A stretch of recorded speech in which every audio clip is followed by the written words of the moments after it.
Today, I want to address the abuse that you end up getting by not only the narcissist, but people around you. It's horrible, it's traumatizing, and it's the last thing that you need on top of everything that you're already dealing with. Personally, I think there is nothing worse than the world turning on you when what you need the most is support and a sense of acknowledgement, to be heard after spending sometimes years of not having a voice and not being treated as human. I mean, you are human, right? Should be treated as such. You finally mustered up the courage to leave an abusive relationship, but I don't even know if we can call it courage. You're empty, you're exhausted, and you feel lost. And in this, what you need the most is support. So you pack it in, and as scared as you are, you walk.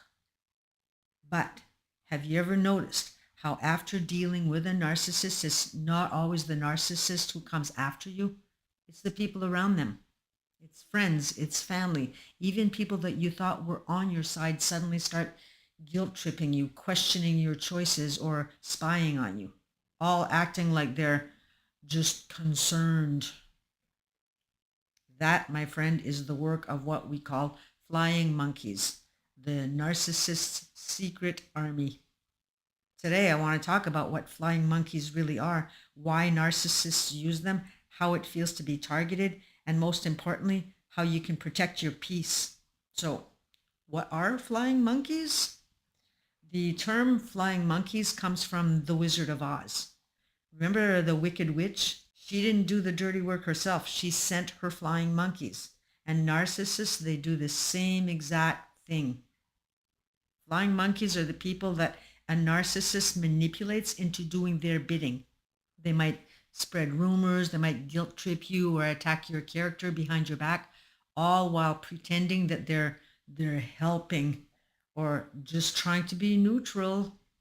And the worst part is sometimes they're fully aware of what they're doing, and other times they have no idea.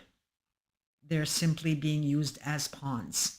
So, why do narcissists rely on flying monkeys? Well, easy, because it allows them to avoid direct conflict while still controlling the situation. They get to sit back and play the victim while the flying monkeys attack you, questioning you and pressuring you into submission. The narcissist gets to say that it isn't them, that it's other people that are just concerned about you. So there again, they're setting you up to look like the nutcase here. Who needs help? It's manipulation on a social level designed to isolate you and make you doubt yourself, all while keeping their hands clean. Aren't they sweethearts? But then again, why do these people become these flying monkeys? Why would anyone agree to this? Well, the sad truth is flying monkeys don't always realize that they're being manipulated. Some are trauma bonded to the narcissist. They've been groomed to defend them. Others are terrified of falling out of favor and becoming the next target. Better you than me attitude. Some are codependent, addicted to the drama, or just love the feeling of being in the loop with the narcissist. Everybody wants to be needed, right? Everybody wants to feel like they're part of a tribe. Some of these could be flying monkeys. And then there are those who are just as toxic, and they actually enjoy the chance to join in the smear campaign. They just love the gossip. Makes them feel alive. Being on the receiving end of flying monkeys is one of the most isolating experiences that you can go through. People you once trusted start turning on you, not with obvious attacks, but with subtle guilt trips, passive aggressive comments, and helpful advice that always seems to benefit the narcissist, not you. Or you see it in their faces. If you're upset and talk to them about what's going on with you, what you're being put through, they're going to have a blank stare, or they're going to try to change the subject on you, where you see that they're just not interested.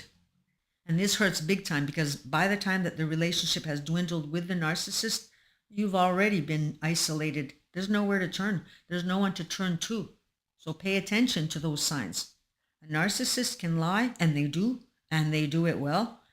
They can put on a mask with crocodile tears and tell untrue stories that you're unstable, that you're on drugs, or an alcoholic who is sneaking drinks at night. They can show up really upset and concerned and tell their flying monkeys that you're beating your dog or your cat, or that you're really mean to your children behind closed doors. They are actors. And if they were able to manipulate you into a false relationship, they can easily do it with friendships. False friendships at that, because like they exploit you, they do the same with these so-called friends. It's confusing, it's disorienting. You might start wondering if you're the problem and question if you did something wrong. And well, that wasn't my case, but it is a case in lots of these dynamics. And that's exactly what the narcissist wants: confusion. Confusion equals control. And then what's more daunting, and that people often don't realize, is that flying monkeys are not necessarily only there at the end of the relationship. Some are there at the very beginning, because the narcissist knows all too well that an end will eventually come. So they'll set you up early, some of them anyway. So watch out for signs. If you're new to the relationship and get a strange vibe around the people that the narcissist introduces you, like you feel that they don't like you or they treat you strangely somehow, don't ignore that. Listen to your gut, and especially don't turn to their friends to talk about the things that the narcissist has done to you. Never to their friends, because often, like I said, they've already set you up to be seen as unhinged. They'll say things to their friends at the beginning of a relationship meant to make you look not quite right. Things like, he or she is really nice, but they're a bit insecure, or they have some issues from the past and I'm trying to help them. The infamous, I'm trying to help. How many of you have heard that statement? Leave a comment down below. But see how they look as smooth as butter here? Another thing that they can do, especially if it's a friend that you might be interested in, is they'll let you know that their friend doesn't like you, leaving you feeling bad about this, while they protect their ownership, because that's what you are to them, ownership. And when it comes to family, unfortunately, if you've attracted narcissists in your intimate relationships, often you were the scapegoated child. So it isn't very hard to get family members to buy into what the narcissist says. Don't forget, the narcissist didn't just wear a mask to reel you in. They wear masks around everyone. And so they'll be more than delightful around your family. And the mask can be one of worry, one of pain that the narcissist feels that you are putting them through, and one of caring, that they are, like I said, just trying to help you. And in this, you confirm what they're saying, because here you are angry, furious, and upset at things that the narcissist does, while to the family, they just don't fit that image that you're describing. But you do. You look unhinged in your fury. And this is such a dangerous game. They are given the power to destroy your life. So imagine trying to go to court to get custody of your children in these cases. You can try to explain to the judge all day long that you've been in an abusive relationship. But when you have your own family on the narcissist side, your future is already decided.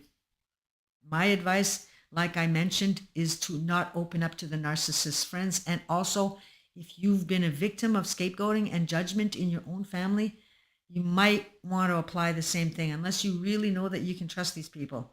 But otherwise, be quiet about what's going on in your life if you're around an abuser. Talk to people in therapy groups, counselors, and friends that you know for sure that you can really trust. Friends who have proven to be trustworthy and empathetic. Watch out for empathy. And other than that, how else do you protect yourself from flying monkeys? Well, the first is recognizing the signs. You want to look out for people delivering messages on the narcissist's behalf, dismissing or trivializing your feelings, subtle guilt trips or pressure to fix things with the narcissist, defending the narcissist, treating you differently than the narcissist, where they'll be more than welcoming towards them, the narcissist, but they're just going to be polite around you. You can see the difference. Friends or family suddenly acting like they know your situation better than you do.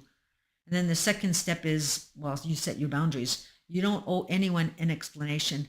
The more that you explain, the more ammunition that you're giving them. So if someone refuses to respect your boundaries, like showing up unannounced at your door, where they're merely checking in on you, aka spying, it's okay to limit or cut contact. Your peace matters more than their opinion, always. Flying monkeys are the narcissist's way of haunting your life. They're always trying to control, even when they're not physically present. But the truth is you don't have to keep playing the role that they've assigned you. You don't have to defend yourself to people who are committed to misunderstanding you, who aren't willing to listen to your side, who aren't showing compassion, who are not acknowledging you. You've had that your whole life with the narcissist.